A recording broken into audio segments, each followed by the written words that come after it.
Bueno, vamos a continuar entonces, más o menos de donde habíamos dejado. Lo voy a seguir leyendo, entonces ahora un pedacito que dice Meditaciones en la zanja. Esta intensificación de la vida interior ayudaba al prisionero a refugiarse contra el vacío, la desolación y la pobreza espiritual de su existencia, devolviéndole a su existencia anterior. Al dar rienda suelta a su imaginación, ésta se recreaba en los hechos pasados, a menudo no los más importantes, sino los pequeños sucesos y las cosas insignificantes. La nostalgia los glorificaba, haciéndoles adquirir un extraño matiz. El mundo donde sucedieron y la existencia que tuvieron parecían muy distantes y el alma tendía hacia ellos con añoranza. En mi apartamento contestaba el teléfono y encendía las luces. Muchas veces nuestros pensamientos se centraban en esos detalles nimios que nos hacían llorar. A medida que la vida interior de los prisioneros se hacía más intensa, también la belleza del arte y la naturaleza como nunca hasta entonces era sentida por nosotros. Bajo su influencia llegábamos a olvidarnos de nuestras terribles circunstancias. Si alguien hubiera visto nuestros rostros cuando en el viaje de Auschwitz a un campo de Baviera contemplamos las montañas de Salzburgo con sus cimas refulgentes al atardecer asomados por las ventanucas enrejadas del vagón celular, nunca hubiera creído que se trataba de los rostros de hombres sin esperanza de vivir ni de ser libres. A pesar de ese hecho, o tal vez en razón del mismo, esa reflexión me gusta, digo, porque cómo a veces pueden ser ciertas restricciones existenciales las que nos pueden llevar a que también nosotros valoremos las cosas de otra manera. ¿Sí? ¿Cuántas cosas estamos valorando hoy de modos muy particulares? A partir justamente de un contexto de restricción de muchos aspectos. Es decir, las restricciones de repente pueden también llevar a esto que es el vuelco hacia el mundo interior, y en ese vuelco hacia el mundo interior la emergencia de fortalezas psíquicas ligadas a ese mundo interior. Entonces, a pesar de ese hecho, o tal vez en razón de eso mismo, es que nos sentíamos transportados por la belleza de la naturaleza, de la que durante tanto tiempo nos habíamos visto privados.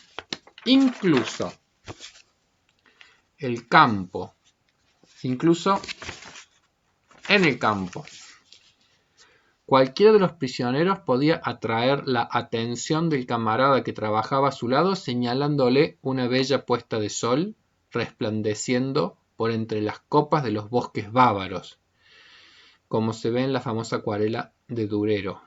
Esos mismos bosques donde construíamos un inmenso almacén de municiones oculto a la vista. Una tarde en que nos hallábamos descansando sobre el piso de nuestra barraca, muertos de cansancio, los cuencos de sopa en las manos, uno de los prisioneros entró corriendo para decirnos que saliéramos al patio a contemplar la maravillosa puesta de sol, y de pie, allá afuera, vimos hacia el oeste densos nubarrones y todo el cielo plagado de nubes, continuamente cambiando de forma y color desde el azul acero al rojo bermellón, mientras que los desolados barrancones grises ofrecían un contraste hiriente, cuando los charcos del suelo fangosos reflejaban el esplendor del día.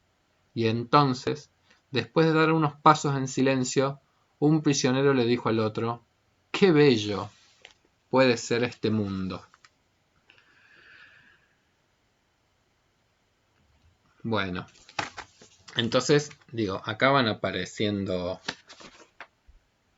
siguen apareciendo lo que a mí me parece que guarda relación con lo que un poco habíamos charlado en su momento.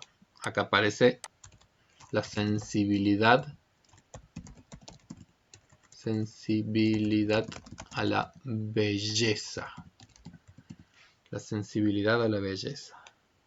Entonces van apareciendo emergencias que no solamente nos hacen de este relato una tragedia de lo vivido, sino también un ir descubriendo aspectos que hacen a la condición humana que nuevamente yo creo que todo el tiempo refuerzan esa idea de lo que es la autopreservación del sí mismo. ¿Sí? Es decir, el ser humano no sobrevive, no hace a la autoconservación ver o no ver un atardecer o un amanecer. Pero pareciera ser que poder mantener ese mundo interior o esa riqueza en algún punto tiene que ver con poder seguir manteniendo una representación de uno mismo como ser humano, como las cosas que nos definen a nosotros realmente como miembros de una especie tan particular que goza con la existencia, que goza con la belleza, que goza con construcciones, eh, construcciones de complejidad y riqueza psíquica como son el amor que hemos visto, la belleza, y ahora se suma otro elemento más, también muy potente, que es la cuestión de el humor en el campo de concentración también. El humor. El amor, el humor, fíjense todas las cosas que van apareciendo y que también Viktor Frankl los va identificando como las fortalezas que posibilitan el mejor de los ajustes, como quien dice, a una realidad tan oprobiosa. El humor. El descubrimiento de algo parecido al arte en un campo de concentración ha de sorprender bastante al profano en estas cosas, pero aún se sentiría mucho más sorprendido al saber que también había cierto sentido del humor. Claro está, en una expresión leve y aún así solo durante breves segundos o minutos escasos. Pero el humor, miren qué linda frase, es otra de las armas con las que el alma lucha por su supervivencia. Va de nuevo, el humor es otra de las armas con las que el alma lucha por su supervivencia. Recuerdo que años atrás dirigimos con Andrés Urrutia una tesis en la Facultad de Psicología, en donde la temática que se investigaba era la relación entre la sabiduría y el humor. La sabiduría y el humor. Que evidentemente digo, no son sinónimos, pero hay algún tipo de relación. Las personas más sabias son personas que suelen evidenciar cierta capacidad, sobre todo para un estilo humorístico que vendría a ser como un humor más como existencial, es decir, el que puede como tomar en solfa algunos aspectos contradictorios que tiene la vida, que tiene la existencia, ¿sí? Entonces, el humor es otra de las armas con las que el alma lucha por su supervivencia. Es bien sabido, bueno, me voy a detener un poquito más porque me acordé de algo. El humor incluso es una de las cosas, es tan adaptativo que es una de las cosas que vamos a ver que está más presente que nunca, muchas veces también en contextos de muchísimo dolor. Por poner un ejemplo, son famosos los chistes que se cuentan los médicos cirujanos en las salas de operaciones y que parece que se matan de risa, porque parece ser que hacen falta como mecanismos psíquicos para que cuando estás ahí justamente con algo que es difícil, doloroso, complejo, el humor viene a ser como un recurso psíquico muy intenso. Mecanismos defensivos, por supuesto, pero mecanismos defensivos que son los que posibilitan algún ajuste también, a un mejor ajuste con la realidad.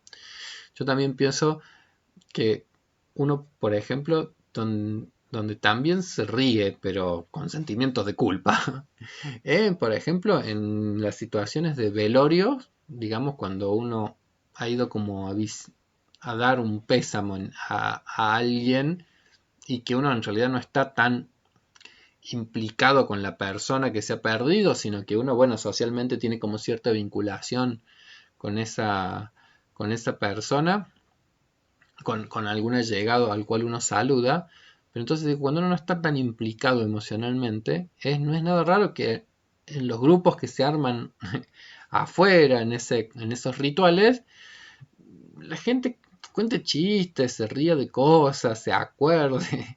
Yo incluso me acuerdo cuando yo estudiaba psicología, falleció eh, la madre de un amigo, compañero que estaba estudiando psicología, digamos. Él era más grande que yo, la señora era bastante mayor, había cosas, bueno, más o menos esperables en esa situación, pero compartiendo con él afuera, recuerdo que incluso momentos así como de una risa, de poner muchísimo humor en todo lo que se estuvo charlando en ese momento, eh, que sí, inevitablemente muchas veces después viene con esa sensación extraña de, ¡ay, cómo! La cosa del deber ser, el super yo maldito que nos tortura, así. ¡Ay, cómo me voy a haber estado! ¿Cómo nos vamos a estar riendo en esa situación? Y sin embargo, ahí uno percibe que el humor tiene un componente de mucha vitalidad y que justamente lo que hace el humor es como abrazar el super yo y desarticularlo un poco. Es decir, que la vida no sea solamente el mandato del deber ser. ¿Por qué habría que estar triste en determinadas circunstancias? ¿Se comprende? ¿Por qué habría que estar triste? Si uno tiene todo el derecho a estar triste, pero la obligación de estar triste es algo muy extraño para la condición humana. Del mismo tiempo que es igualmente extraño el tener que estar feliz, el deber estar feliz. Los deberes seres, el deber ser, se aleja mucho de algunos aspectos que hacen a nuestra condición, como quien dice.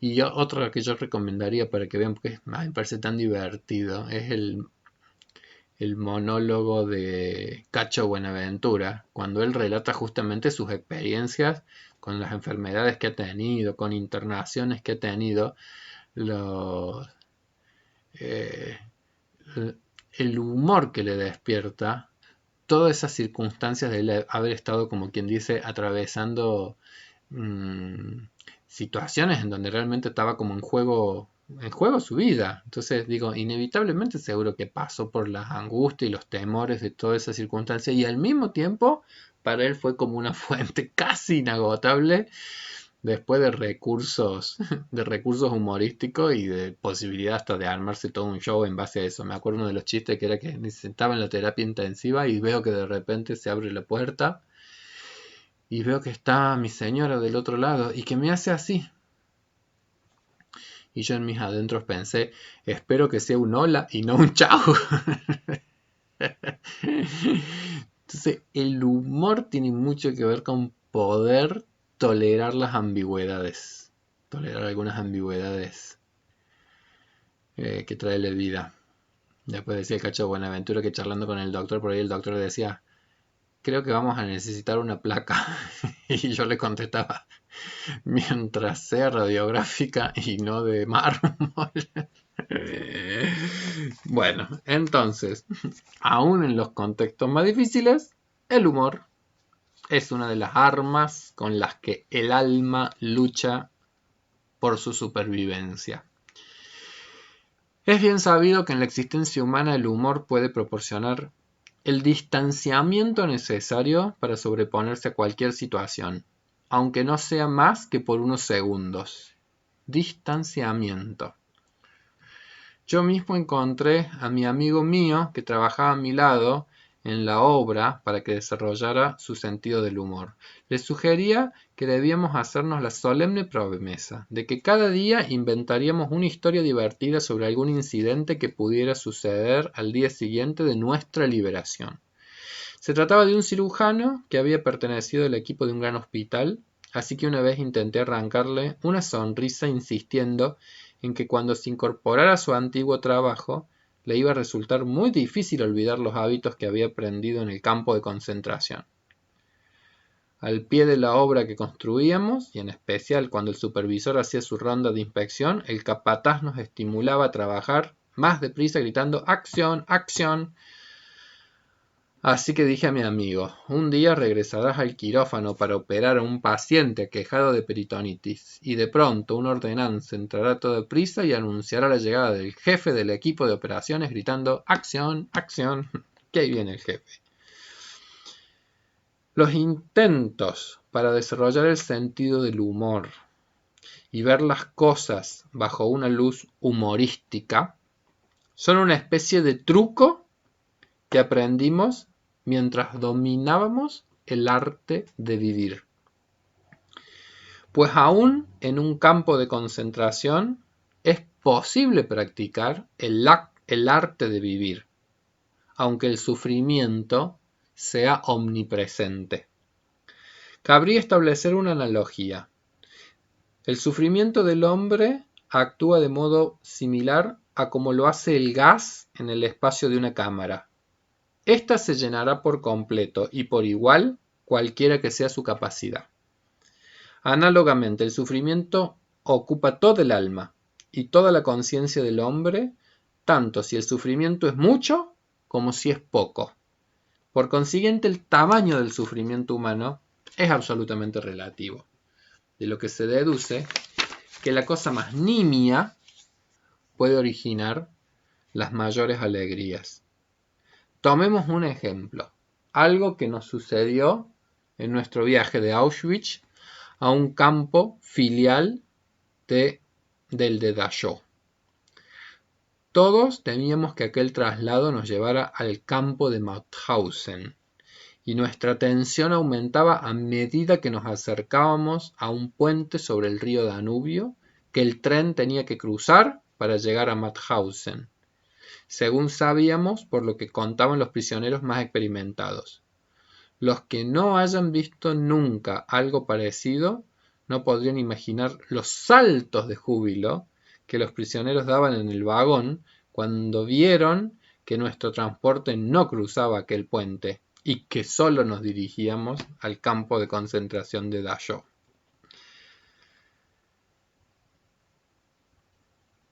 En el vagón no había sitio para que todos nos acurrucáramos en el suelo del mismo. La mayoría tuvo que permanecer de pie todo el viaje, mientras que unos pocos se turnaban para ponerse de cuclillas en la estrecha franja que estaba empapada de orines. Cuando llegamos, las primeras noticias que escucháramos a los prisioneros más antiguos fueran que este campo relativamente pequeño, con una población de 2.500 reclusos, no tenía horno, ni crematorio, ni gas, lo que significaba que ninguno de nosotros iba a ser un musulmán, ninguno iba a ir derecho a la cámara de gas, sino que tendría que esperar hasta que se dispusiera lo que se llamaba un convoy de enfermos que nos devolviera a Auschwitz. Esta agradable sorpresa nos puso a todos de buen humor.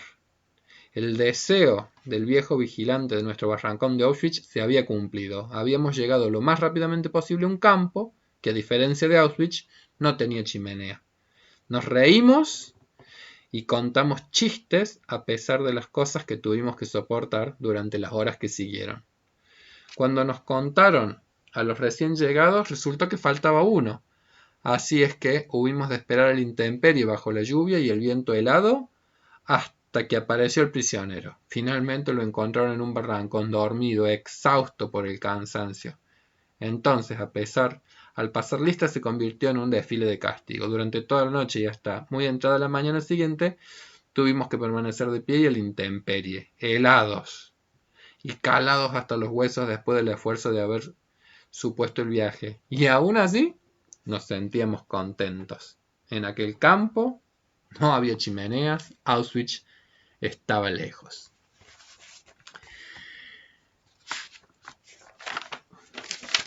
Y leo uno más, y es, después del humor, el próximo tema que aparece,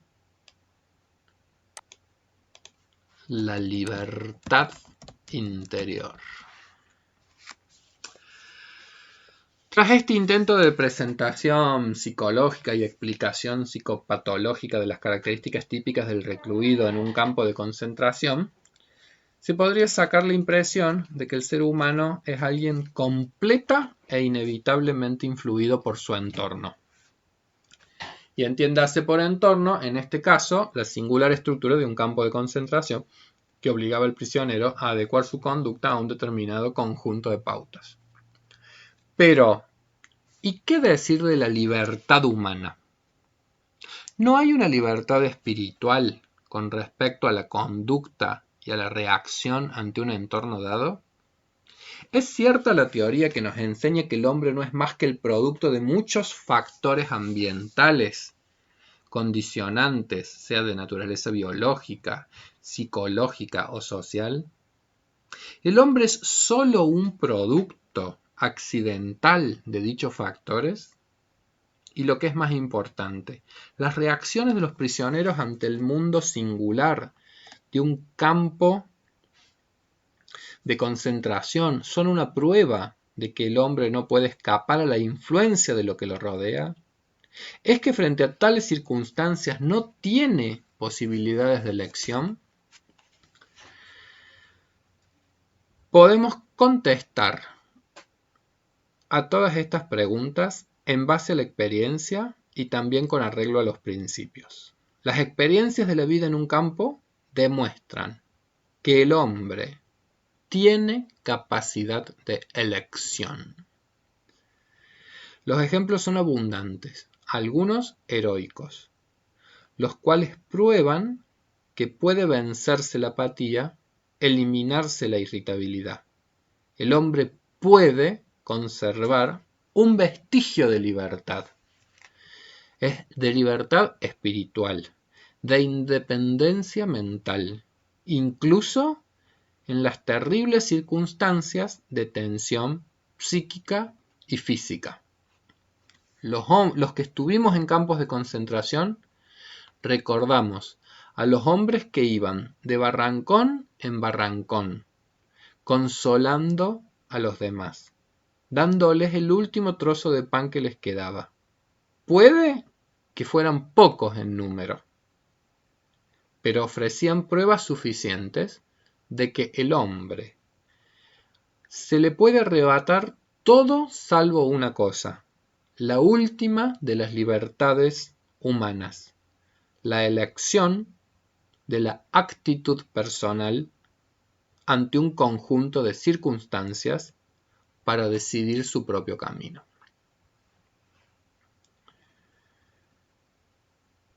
Y allí siempre había ocasiones para elegir. A diario, a todas horas, se ofrecía la oportunidad de tomar una decisión que determinaba si uno se sometería o no a las fuerzas que amenazaban con arrebatarle su yo más íntimo, la libertad interna, que determinaban si uno iba o no iba a ser el juguete de las circunstancias, renunciando a la libertad y a la dignidad para dejarse moldear hasta convertirse en un recluso típico. Visto desde este ángulo, las reacciones mentales de los internados en un campo de concentración deben parecernos la simple expresión de determinadas condiciones físicas y sociológicas. Aun cuando condiciones tales como la falta de sueño, la alimentación insuficiente y las diversas tensiones mentales pueden llevar a creer que los reclusos se veían obligados a reaccionar de cierto modo, en un análisis último se hace patente que el tipo de persona en que se convertía un prisionero era el resultado también de una decisión íntima y no únicamente el producto de las influencias externas del campo. Fundamentalmente, pues, cualquier hombre podía, incluso bajo tales circunstancias, decidir lo que sería de él, mental y espiritualmente, pues aún en un campo de concentración puede conservar su dignidad humana.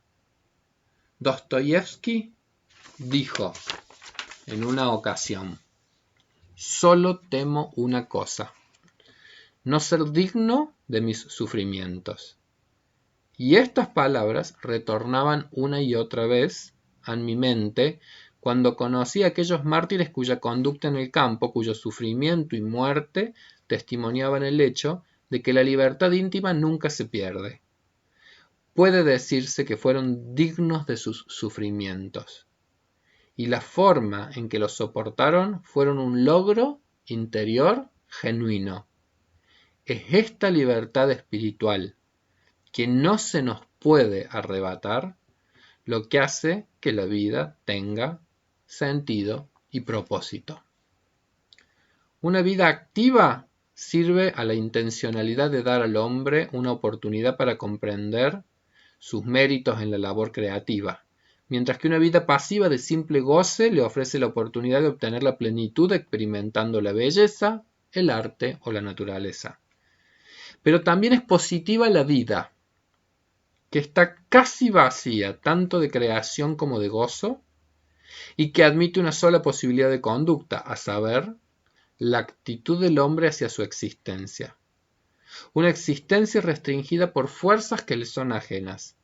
A este hombre le están prohibidas tanto la vida creativa como la existencia de goce, pero no solo son significativas la creatividad y el goce. Todos los aspectos de la vida son igualmente significativos, de modo que el sufrimiento tiene que serlo también. El sufrimiento es un aspecto de la vida que no puede erradicarse, como no pueden apartarse el destino o la muerte. Sin todos ellos, la vida no es completa. La máxima preocupación de los prisioneros se resumía en una pregunta: ¿sobreviviremos al campo de concentración? De lo contrario, todos estos sufrimientos carecerían de sentido. La pregunta que a mí personalmente me angustiaba era otra cosa. ¿Tiene algún sentido este sufrimiento? ¿Tienen algún sentido todas estas muertes? Si careciesen de sentido, entonces tampoco tendría sentido sobrevivir al internamiento. Una vida cuyo último y único sentido consistiera en superarla o sucumbir, una vida, por tanto, cuyo sentido dependiera en última instancia de la casualidad, no merecería en absoluto ser vivida.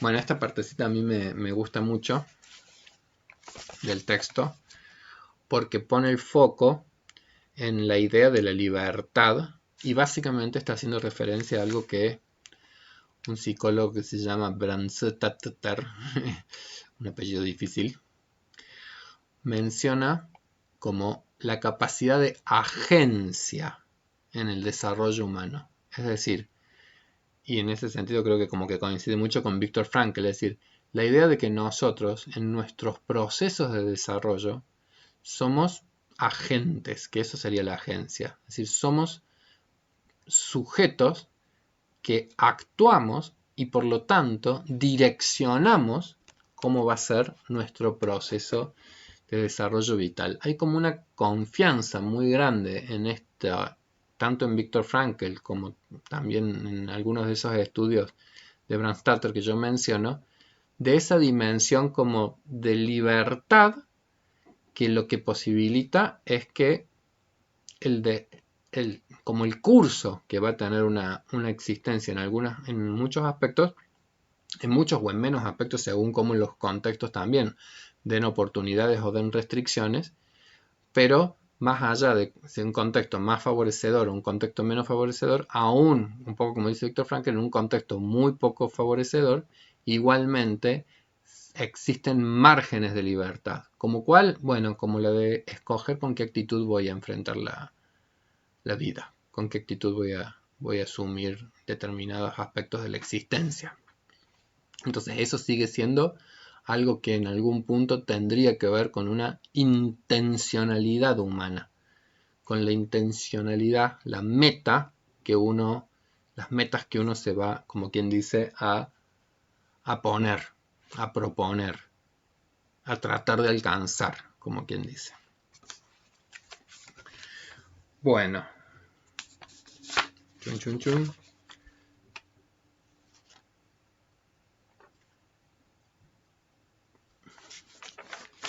Y esto creo que ya es lo último que les voy a poder leer.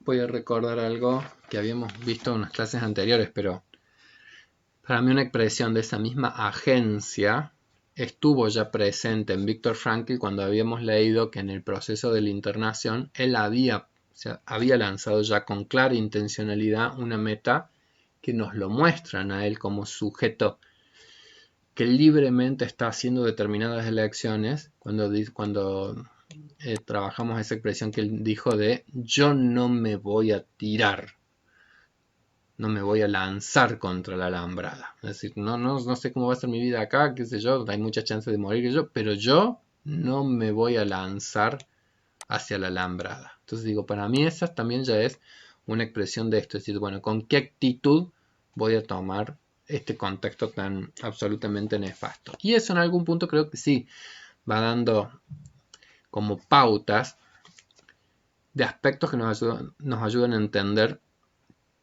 la excepcionalidad también de Viktor Frankl. Es decir, en él hay algo que es como sentimientos de mucha confianza, de mucha fe, realmente que es la fortaleza psíquica, que Erickson diría que es la fortaleza psíquica primordial, la fortaleza que empieza uno a gestar en el proceso de desarrollo a partir de posibilidades vinculares amorosas con otros que nos han posibilitado que se geste la fuerza del psiquismo más intensa, que es la fuerza de la esperanza, que es la fuerza que además da la posibilidad de tener paciencia, de no sucumbir ante ciertas ansiedades, de poder esperar de que aún en momentos difíciles, duros o complejos, a futuro uno todavía tiene la posibilidad de imaginar algo que le dé sentido a los malestares presentes, por ejemplo. Entonces, él narra una experiencia, Viktor Frankl narra entonces como una de las experiencias en donde él se descubre pudiendo ser también un sostén esperanzador en la vida de otros. Primero cuenta esta partecita, dice, el hombre que se dejaba vencer porque ya no podía ver ninguna meta a futuro, se ocupaba en pensamientos retrospectivos. En otro contexto hemos hablado ya de la tendencia a mirar al pasado como una forma de contribuir a apaciguar el presente y todos sus horrores haciéndolo menos real. Pero despojar al presente de su realidad entrañaba ciertos riesgos. Resultaba fácil desentenderse de las posibilidades de hacer algo positivo en el campo y esas oportunidades existían de verdad. Ese ver nuestra existencia provisional como algo irreal constituía un factor importante en el hecho de que los prisioneros perdieran su dominio de la vida. En cierto sentido, todo parecía sin objeto. Tales personas olvidaban que muchas veces es precisamente una situación externa excepcionalmente difícil lo que da al hombre la oportunidad de crecer espiritualmente más allá de sí mismos. En vez de aceptar las dificultades del campo como una manera de probar su fuerza interior, no tomaban su vida en serio y la desdeñaban como algo inconsecuente. Prefieren cerrar los ojos y vivir solo en el pasado. Para esas personas, la vida no tenía ningún sentido. Claro está que unos pocos son capaces de alcanzar cimas espirituales tan elevadas, pero esos pocos tuvieron una oportunidad de llegar a la grandeza humana aun cuando fuera a través de su aparente fracaso y su muerte, hazañas que en circunstancias ordinarias nunca hubieran alcanzado. A los demás de nosotros, al mediocre y al indiferente, se les podrían aplicar las palabras de Bismarck. La vida es como visitar al dentista. Se piensa siempre que lo peor está por venir, cuando en realidad ya ha pasado.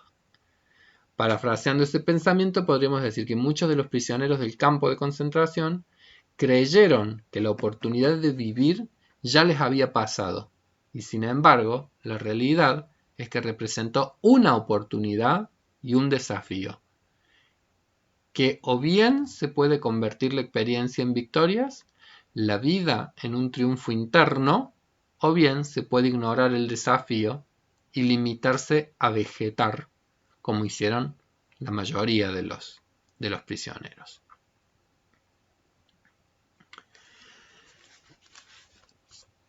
Spinoza, educador. Cualquier tentativa de combatir la influencia psicopatológica que el campo ejercía sobre el prisionero mediante psicoterapia o métodos psicohigiénicos debía alcanzar un objetivo: conferirle fortaleza interior, señalándole alguna meta futura hacia la que poder volverse. De forma instintiva, algunos prisioneros trataban de encontrar una meta propia. El hombre tiene la peculiaridad de que no puede vivir si no mira hacia el futuro. Y esto a mí me parece muy interesante, porque vuelvo al concepto de la fortaleza psíquica, que significa la esperanza. La esperanza como fortaleza psíquica es justamente la fuerza que nos permite en algún punto desatraparnos del angustiante presente y poder, como quien dice, con cierto optimismo, el poder generar la sensación de que esto nefasto que quizás está viviendo va a pasar. Y por lo tanto poder empezar a proyectarse, es decir, como poder imaginar que en algún punto se va a llegar a algún tipo de solución, algún tipo de resolución, algún tipo de ordenamiento de eso que se va viviendo. Entonces, el ser humano, como dice acá Viktor Frankl, dice, tiene esa peculiaridad. No puede vivir si no mira al futuro. No puede vivir si no mira el futuro. Y ahí toma una expresión latina que es subespecie a eternitatis, que en algún punto tiene que ver con eso. Es decir, como somos una especie que mira siempre hacia el aspecto como de la eternidad, ¿sí? Como que miramos hacia el futuro porque siempre estamos haciendo como una proyección de nosotros mismos, que de hecho fíjense qué complejo que es cuando el futuro se pone como tan incierto como en estas épocas, cómo nos cuesta más y cómo nos sentimos como medios desencajados como especie cuando no tenemos esa posibilidad más como que de estar siempre en un aquí y en una ahora con menores capacidades de poder proyectarnos en ese futuro. Bueno, esto constituye su salvación en los momentos difíciles de la existencia. Como ahora, tener por lo menos algún tipo de expectativa, algún tipo de esperanza de que vamos a poder volver a encontrarnos, volver a hacer algún paseíto, volver a ver a determinada persona que queremos ver, volver a... Bueno, entonces poder tener esa visión de futuro, vaya que es sostenedor. Entonces, esto se constituye su salvación en los momentos difíciles de la existencia, aun cuando a veces tenga que aplicarse a la tarea con los 5 sentidos. Por lo que a mí respecta, lo sé por una experiencia propia. Al borde del llanto, a causa del tremendo dolor, porque tenía llagas terribles en los pies debido a mis zapatos gastados, recorrí con la larga columna de hombres los kilómetros que separaban el campo del lugar del trabajo. El viento gélido nos abatía. Yo iba pensando en los pequeños problemas sin solución de nuestra miserable existencia. ¿Qué cenaríamos aquella noche? Si como extra nos dieran un trozo de salchicha, ¿convendría cambiarla por un pedazo de pan? ¿Se debía comerciar con el último cigarrillo que me quedaba de un bono que obtuve hace 15 días y cambiarlo por un tazón de sopa? ¿Cómo podría hacerme con un trozo de alambre para reemplazar el fragmento que me servía como cordón de los zapatos? Etcétera, etcétera. Estaba disgustado con la marcha de los asuntos que continuamente me obligaban a ocuparme solo de aquellas cosas triviales. Y entonces me obligué a pensar en otras cosas. Y de pronto me vi de pie en la plataforma de un salón de conferencias bien iluminado, agradable y caliente. Y frente a mí un auditorio atento, sentado en cómodas butacas tapizadas. Y yo dando una conferencia sobre la psicología en un campo de concentración. Visto y descrito desde la mira distante de la ciencia, todo lo que me oprimía hasta ese momento se objetivaba. Mediante ese método logré cierto éxito. Conseguí finalmente distanciarme de la situación, pasar por encima del sufrimiento del momento y observarlo como si ya hubieran transcurrido y tanto yo mismo como mis dificultades se convirtieran en el objeto de un estudio psicocientífico muy interesante que yo mismo he realizado. ¿Qué dice Spinoza en su Ética? Affectus qui passio et desinet esse passio simulatque. La emoción que constituye sufrimiento deja de serlo tan pronto como nos formamos una idea clara y precisa del mismo. El prisionero que perdía la fe en el futuro, en su futuro, estaba condenado. Con la pérdida de la fe en el futuro, perdía asimismo el sostén espiritual. Se abandonaba, decaía, se convertía en el sujeto del aniquilamiento físico y mental. Por regla general, este se producía muy pronto, en forma de crisis, cuyos síntomas eran familiares al recluso con experiencia en el campo. Todos temíamos ese momento, no ya por nosotros, lo que no hubiera tenido importancia, sino por nuestros amigos. Solía comenzar cuando una mañana el prisionero se negaba a vestirse, a lavarse, a salir del barrancón. Ni las súplicas, ni los golpes, ni las amenazas surtían ningún efecto. Se limitaba a quedarse allí, sin moverse. Si la crisis desembocaba en enfermedad, se oponía a que lo llevaran a la enfermería o a hacer cualquier cosa por ayudarse. Sencillamente se entregaba y allí se quedaba tendido sobre sus propios excrementos sin importarle nada. Una vez presencié una dramática demostración del estrecho nexo entre la pérdida de fe en el futuro y su consiguiente final.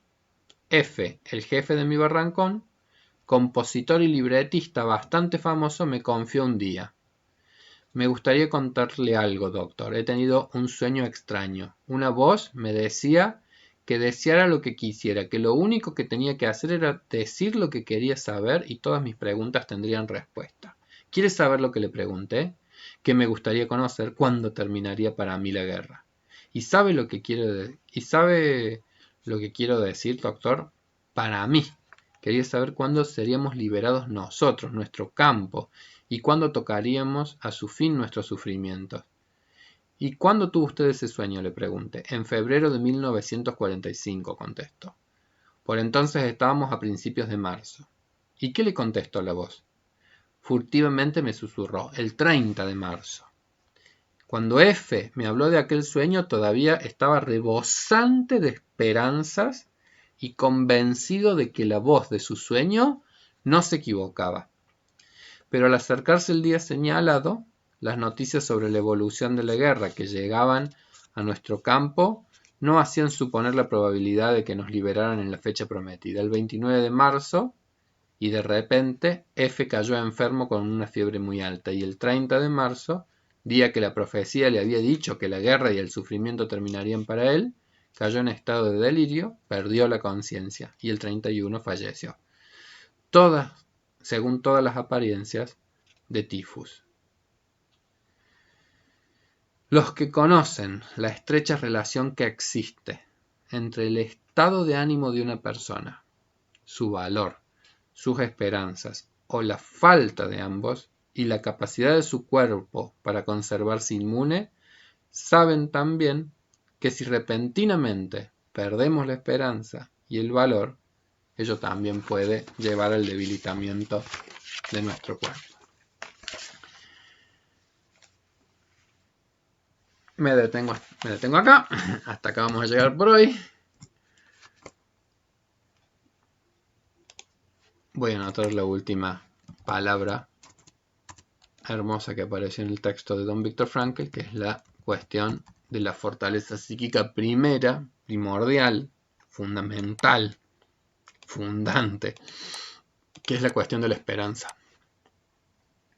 Erickson diría que la esperanza es una fuerza sintónica que emerge en nuestras vidas si hemos tenido la fortuna de haber sido cuidados, de haber sido sostenidos. Cuando la vida, ustedes piensen, cuando nosotros llegamos a la vida, somos sujetos que no tenemos la más mínima capacidad adaptativa.